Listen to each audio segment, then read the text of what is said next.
وعلیکم السلام ورحمۃ اللہ۔ ماشاء اللہ ہمارے بزرگوں کے بھی جو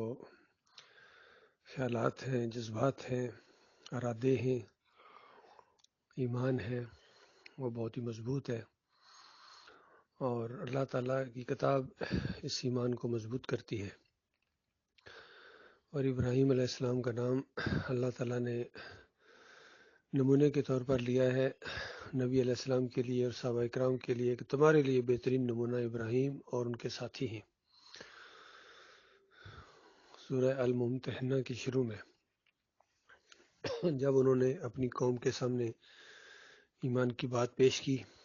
اور پھر ذرا بھی نہیں ڈرے ہیں اور پورے اعلان کے ساتھ کہہ دیا کہ ہمارے اور تمہارے درمیان ایک بغض ہے، دشمنی ہے، عداوت ہے،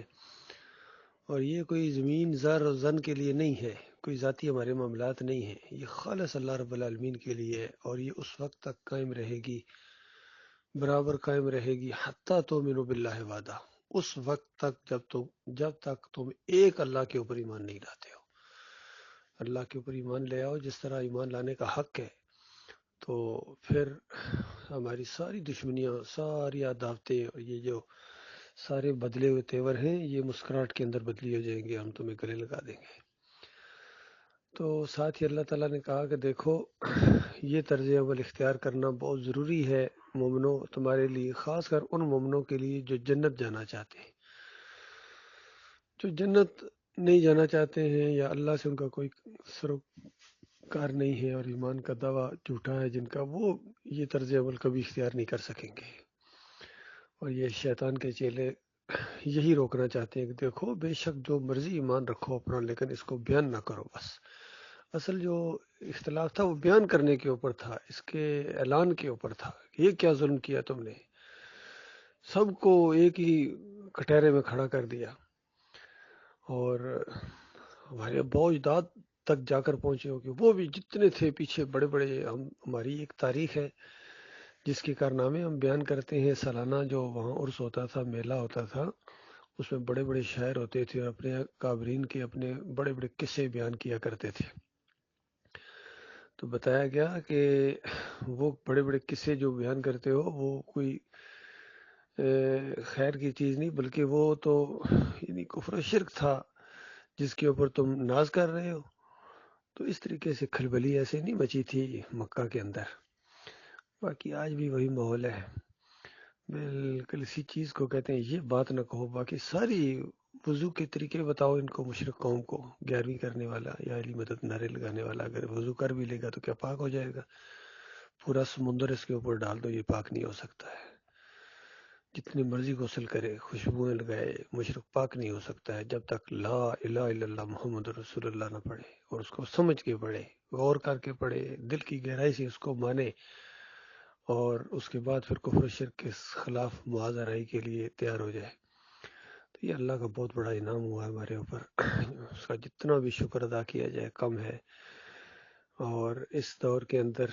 یعنی کہیں سے ایمان خالص کی کوئی آواز نہیں اٹھ رہی ہے، نہ کسی سیاسی انداز سے، نہ کسی مذہبی انداز سے، بلکہ فریب کے ساتھ بات سامنے لاتے ہیں، اللہ اور اللہ کے رسول کا نام لیتے ہیں اپنے دنیاوی مفادات کے لیے، اپنے بات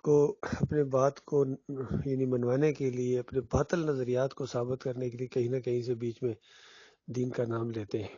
کہ عام طور پر یہ تاثر رہے کہ یہ بڑا خیر خواہ ہے، قوم کا خیر خواہ ہے، ملک کا خیر خواہ ہے، لیکن ایسے ان کے اندر سے ان کی کرتوت کالے سیاہ ہے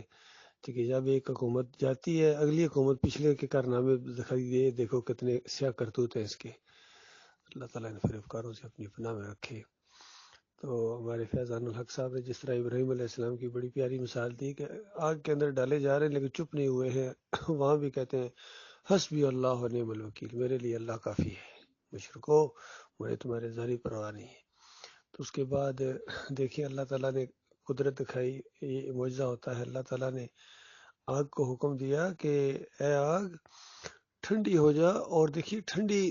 بھی سلامتی والی کہ کہیں زیادہ سردی نہ لگ جائے میرے اس خلیل کو۔ کس قدر اللہ اپنے بندوں سے پیار کرتا ہے اور محبت کرتا ہے۔ اور جب آگ کا الاؤ کم ہوا، اتنا بڑا الاؤ، اس کی سائڈوں پر دیواریں بنائی انہوں نے تاکہ کہیں یعنی اس الاؤ کی شدت میں کمی نہ آ جائے کہیں، تاکہ اندر ہی اندر ٹھونس کے مارا جائے۔ کتنی بڑی آگ جلائی انہوں نے، لیکن اللہ تعالیٰ نے بجایا اپنے خلیل کو۔ اور جب باہر نکلے، یہ نہیں کیونکہ ان کو طرف اپنے کہ کہیں دیکھا تم کیا کر سکتے ہو، نہیں، جیسے باہر نکلے پھر توحید کی دعوت دی ہے، پھر اپنی دعوت جو ہے اس کو جاری رکھا ہے، اور پھر ساتھ ہی کہا کہ میں تمہیں چھوڑتا ہوں بالکل۔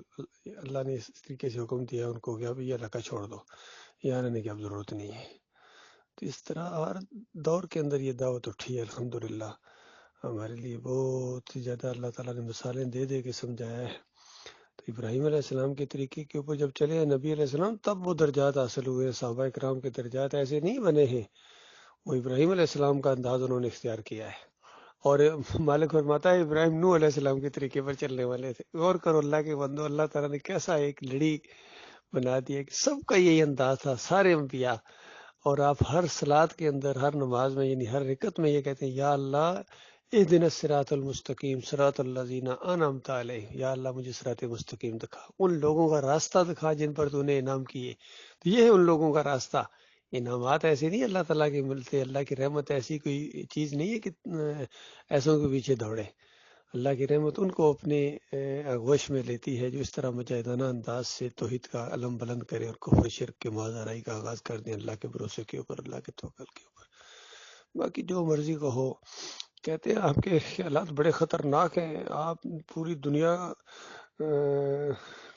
کو تلپٹ کر دیں گے، افراتفری پھیلا دیں گے پوری دنیا کے اندر۔ یہ جو آپ ہر ایک کا رد کر دیا آپ نے، اور بالکل انٹرنیشنل کمیونٹی آپ کے خیالات سے اتفاق نہیں کرتی ہے، نہ کرے جی۔ جہنم بہت بڑی اللہ تعالیٰ نے بنائی ہوئی ہے، اللہ کی بات کے ساتھ اگر اتفاق نہیں کرتے ہیں تو ہم ان کے سارے خیالات جو ان کے سارے کرتوت ہیں سیاہ، ہم تھوکنا بھی گوارا نہیں کرتے ہیں۔